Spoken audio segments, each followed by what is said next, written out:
In today's video, I'm going to teach you how to record bills, also known as purchase invoices, in Zoho Books.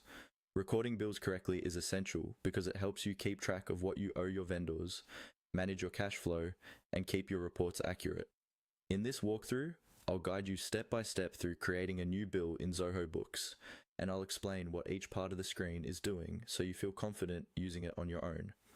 Once you're logged into your Zoho Books account, start on the main dashboard. On the left-hand side, you'll see a vertical menu. Look for the section related to your spending and click on Purchases.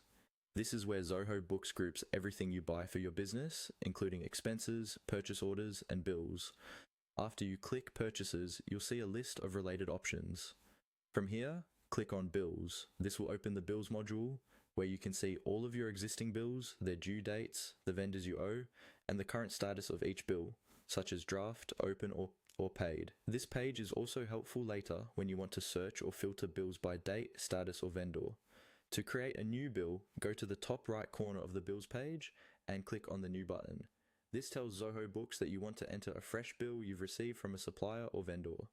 Clicking New will open a blank bill form where you can input all of the necessary details. Now, take your actual supplier invoice, either on paper or on your screen, and start filling in the details in Zoho Books. Select the vendor from the drop-down, or create a new vendor if this is the first time you're dealing with them.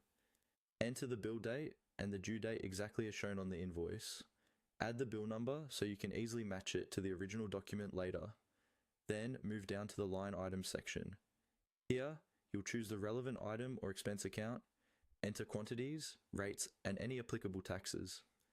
Make sure the subtotal and tax amounts match the original invoice. If needed, you can also type a short description or note to remind yourself what the bill was for.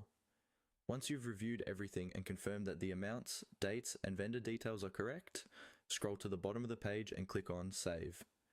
Zoho Books will now record this bill in your system, update your payables, and include it in your future reports and cash flow planning. That's all you need to do to record a bill in Zoho Books. Open Purchases, go to Bills, create a new bill, fill out the details carefully, and save your work.